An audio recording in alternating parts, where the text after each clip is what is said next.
Hi, welcome to Oxford News This Week. I'm Terry Stiles with Jim Hughes again. Oh yes, good to be with you, Terry. And I might not be here next week. I'm working. I might be on the radio, but I'm still going to be here in spirit. Okay. Okay. I'll send love the spirit way. And bless Alexis, she always volunteers to fill in for you. So good point. She's got your back. She does. Hey, well, anyways, on this newscast, it's beginning to look a little like Alaska around here, and feel like it as well. Yeah. A firefighter helps out local with free meals, and the DIA spruces up the Polly-Ann Trail. All that and more. The Oxford News begins right now.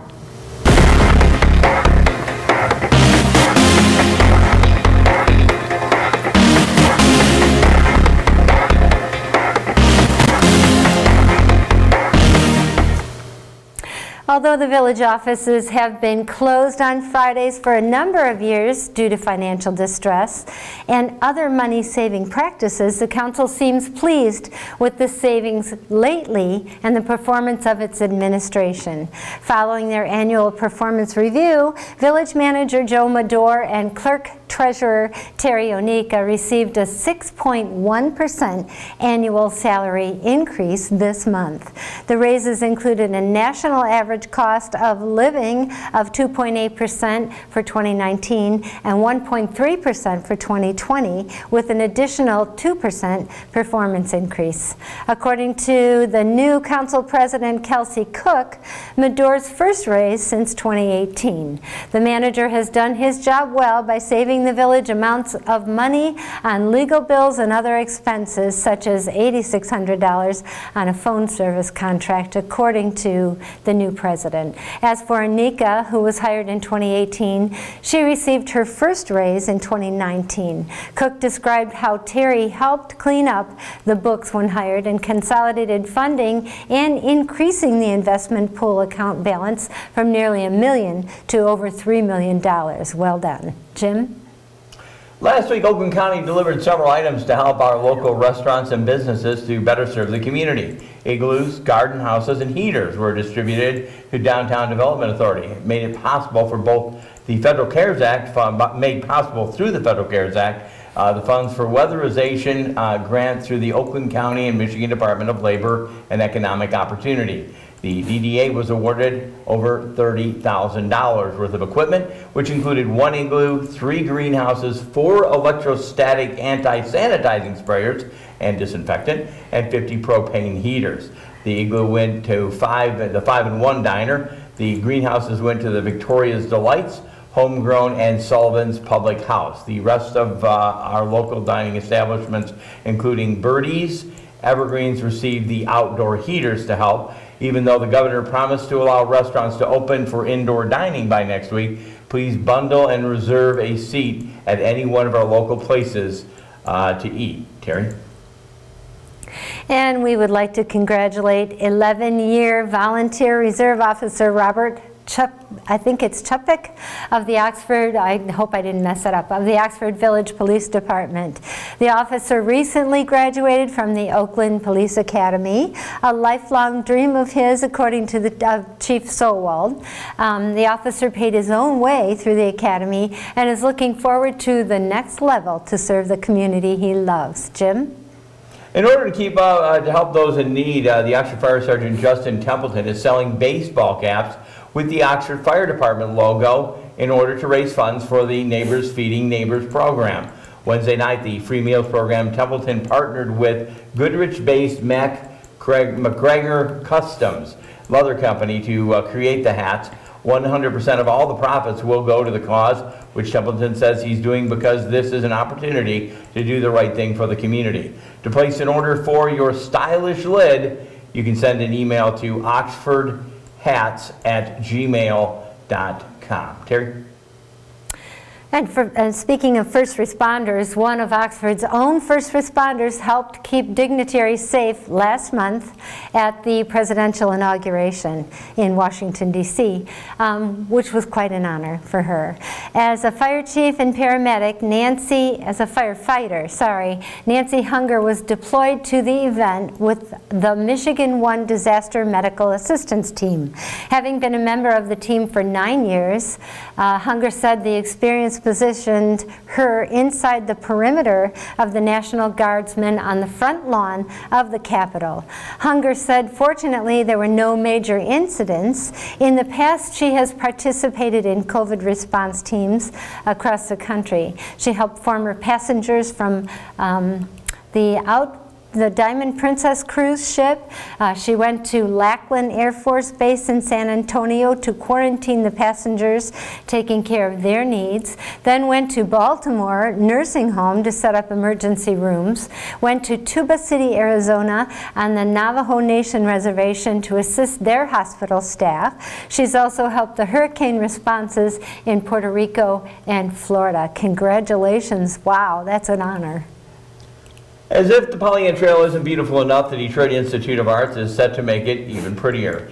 2021, the Pollyant and Paint Creek Trails will host the DIA Popular Inside Out program. I think they did that a few years ago. The program delivers and installs reproductions from the DIA collection to outdoor venues in 3 counties. A total of 8 reproductions will be placed at the sites along both the trails within walking and biking distance of one another, allowing trail users to see and enjoy the art and the interactive map showing the locations where that will be available on the DIA website as they are being installed. This again will be the second time the trail has been graced with such art. Looking forward to that and maybe taking a trip down the Pollyant Trail. Terry? Due to the Oakland County Cooperative Invasive Special Management Area funding, Oxford Township Treasurer Joe Ferrari wants to hear from you about any invasive species you may be aware of that is on public properties within the township. The management group is looking to treat properties containing Phragmites, knotweed, flowering rush, swallowworts, and European frogbit. Whatever those are. Private property is not eligible, only public property. Ferrari said Monday, February 15th is the deadline to qualify for the funding, and to please send all comments and information to J. Ferrari, and that's Ferrari at oxfordtownship.org, I believe. Jim. I know Phragmites are not good. I had to read that story like last year. A 7th grade Oxford Middle School student and teacher won the VFW 5th District Patriots Pen and Teacher of the Year Award. Earlier in the month, VF Post 334 and Auxiliary announced Madeline Winowski won her title and $300 for her essay about her Polish grandparents and great-grandparents coming to America after surviving the Nazi and communist invasions and being taken to Siberia. This year's 5th grade Teacher of the Year is Michael Ginger, a social studies teacher from the Kingsbury Country Day. He received title with a $200 award for promoting civic responsibility, flag etiquette, and patriotism. Both winners will now be moved forward to the Department of Michigan VFW Voice of Democracy Patriots Pen and Teacher of the Year Zoom ceremony. The 5th District includes Oakland and Macomb counties. Congratulations to them. Terry. The Oxford Chamber is inviting all community members to join them for this year's State of the Community on February 17th at 9 a.m. The virtual audience will filter questions and answers to speakers who include Oxford Village Manager Joe Medore, Oxford Township Supervisor Jack Curtis, Oakland County Representative Mike Spiz, and State Representative Elisa Slotkin. For those who would like to attend, the Chamber will supply breakfast coupons when you purchase a ticket through Evergreen's Coffee and Bake Shop. Register for the event at theoxfordchamber.net or call 248-628-0410. And on that note, the Chamber is also looking to add another board member, and if you're interested, call the Chamber Director, Amy Desotel, at 248-628-0410. And I want to say that's it for Oxford News this week. Good stuff. Yeah, I know you just got back from an interview before we did Just now. I'm still warming up from it. It was pretty chilly. I just want to update everybody. We need one of them heaters, actually. We do, yeah. Right here. Exactly. I think there might be a couple left. I'll check with the DDA. Yeah. But So they've been having a little bit of a difficulty out at the skating rink that they're trying to put together for the community. We've reported on it a couple times. Not today, though. It was hopeful reporting. There was a problem with it leaking at the base? At the brakes. You know, there's a slab divider, and then there's, I forget what it's called, expansion divider. All the water that the fire department was putting on was leaking through. So Dan Wells of Oakland Marine came in and volunteered to line that area with plastic, which we missed that. We missed that on the camera, but now the fire department is out there trying to fill it up again. So I did a small interview with Jeff Kines, who's the supervisor of the parks. He's hopeful, so let's listen. So here we are today, out on the ice rink. As you can see behind us, we've got some ice started. Dan from Oakland Marine in Oxford here donated this material out here, and we're trying to get water on top of it. The fire department's actually on their way out again to dump some more water for us, probably another 5,000 gallons today. And then we're going to start from there. As this water starts freezing with the cold temperatures we have now, we should be able to start getting some ice out here and move forward. So it's looking good right now. So that's what we're going to go with today. You can check on Facebook through the Oxford Township or the Oxford Parks and Rec Facebook. They'll be posting information as it becomes available. The sled hill's still open, but we're going to want people to stay off the rink until we get the ice where it needs to be. So that'll be a post that we'll put out there that people will start seeing, and then they can spread the information too. So we just ask that people stay off until we're actually ready to do it. So that would help us out immensely.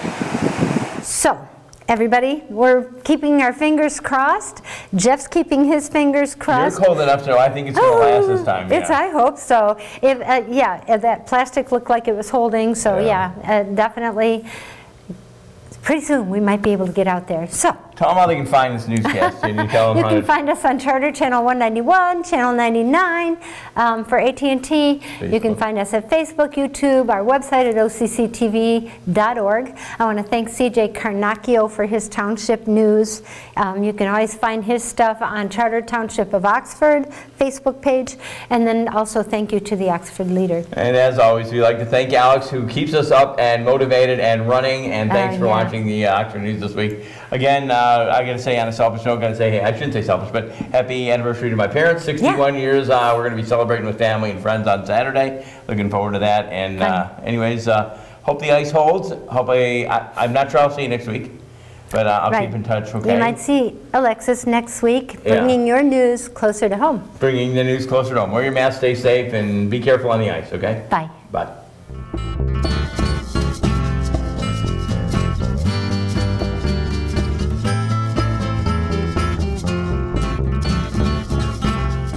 Welcome to Autotalk. I'm Dave Kenny, and this story is taken from Automotive News.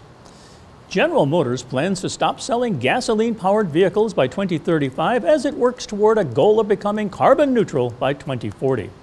General Motors is joining governments and companies around the globe working to establish a safer, greener, and better world, CEO Mary Barra said in a post January 28th on LinkedIn. We believe that with our scale and reach, we can encourage others to follow suit and make a significant impact on our industry and the economy as a whole. GM's commitment to carbon neutrality follows promises from other automakers, including Ford Motor Company, Volvo Cars, and Nissan. GM's goal is a decade ahead of the targets Ford and Nissan have set, but in line with Volvo's. To get there, we'll have 100% of our portfolio fully electric, and that's the vision we're setting, Dane Parker, Chief Sustainability Officer, said on a call with reporters. GM has said it will invest $27 billion in electric and autonomous vehicle development and launch 30 EVs globally through 2025. GM aims to sell zero-emission vehicles across a range of price points and segments, power its facilities with renewable energy, and work with stakeholders to build a charging infrastructure and promote customer adoption of EVs. The automaker signed a pledge called the Business Ambition for 1.5 degrees Celsius to help limit global warming and meet the goals of the 2015 Paris Agreement, which the U.S. rejoined shortly after President Joe Biden took office last week, GM said in a statement. GM said it will also work with the Environmental Defense Fund to eliminate tailpipe emissions from new light-duty vehicles by 2035, when California plans to ban the sale of new gasoline-powered vehicles. Meanwhile, the UAW said it's working closely with the new administration on policies related to the long-term development of EVs in the U.S. GM says it will decarbonate its portfolio by transitioning to EVs or other zero-emission vehicle technology and sourcing renewable energy. Despite the sweeping actions, GM still expects to invest sparingly in carbon credits or offsets to account for remaining carbon issues, the statement said. GM will also increase fuel efficiency of its gas-powered vehicles with fuel economy improvement technologies such as stop-start, aerodynamic efficiency enhancements, downsized boosted engines, more efficient transmissions, and other vehicle improvements. The automaker aims to have all of its U.S. sites powered by renewable energy by 2030 and global sites by 2035. GM has credited a sustainability council with its suppliers to share best practices and create new industry standards, the statement said. For many consumers, Barra said, owning an EV today is unreasonable because the right vehicle isn't in the market or access to charging is limited where they live and work. That is why it is critical we improve the fuel efficiency of the gas and diesel-powered vehicles many people still rely on for their families and their livelihood, she said. This is also why it's so important we deliver a full range of electric vehicles. It's why we are working to improve access to renewable energy charging and why, with our Ultium technology platform, we are advancing the technologies necessary to increase the range of EVs. Well, that's it for this edition of Auto Talk. I'm Dave Kenny, and we'll be right back.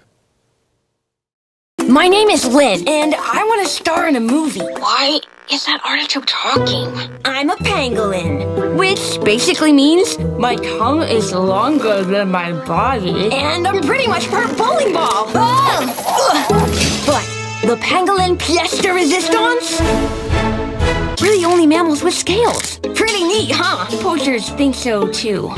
You see, people use us for traditional medicine and leather boots. The situation is critical, averaging about 100,000 goodbyes a year. I have to do something. I have to star in a movie. If I become famous, pangolins will become famous. People will notice us and finally care about us. So guys, help my species become known. In Hollywood, let me star in a movie, please!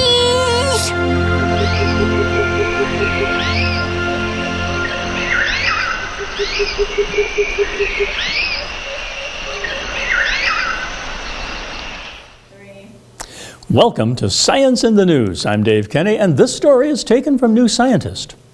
Numbers of oceanic sharks and rays have declined at what researchers describe as an alarming 71% over almost half a century, leading to what researchers say is an unprecedented increase in the risk of extinction.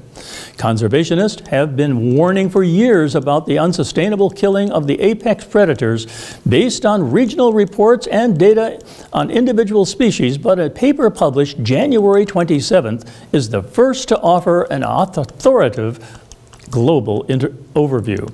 It focuses on oceanic sharks and rays, those that live in the open seas rather than in shallow coastal waters, and reveals that shark finning and fishing worldwide have driven a decline in numbers of at least 71% between 1970 and 2018.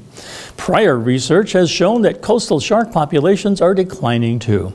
Policymakers can no longer ignore the plight of sharks and rays, says Nathan Picaru at Simon Fraser University in Canada, who worked on the study. The estimate drew from new data on all 31 oceanic shark and ray species from the IUCN Red List of Threatened Species and 18 on the Living Planet Index, including information on fish catches and markets. Picaru and his colleagues found the declines first hit the largest species before being inflicted on progressively smaller ones over time. The global average masks even worse declines for some regions and species. The Indian Ocean is the worst ocean. There is almost no fisheries management at all, says Picaru. The oceanic white tip, once the most common shark in the tropical waters, is now critically endangered, the last step before extinction in the wild. The smooth hammerhead is the only species with growing numbers. Such steep declines are shocking even to experts, especially when compared to land and animal statistics, says Sonia Fordham at Shark Advocates International, a U.S.-based nonprofit. She notes that while the shark and ray data in the analysis is the best available, there are gaps for some species over time. Worryingly, the decline is likely to be an underestimate of reality because of unreported fish catches. Packaroo points out that beyond the importance of preserving sharks and rays for their own sake, they are at the top of the marine food web and are very important for the ecosystems and economies. Sharks and rays aren't doomed yet. There are still solutions and hope, says Packaroo, who wants to see outright fishing bans for the most endangered species and catch limits for others akin to those for tuna, but better aligned with scientific evidence. Well, that's it for Science in the News. I'm Dave Kenny.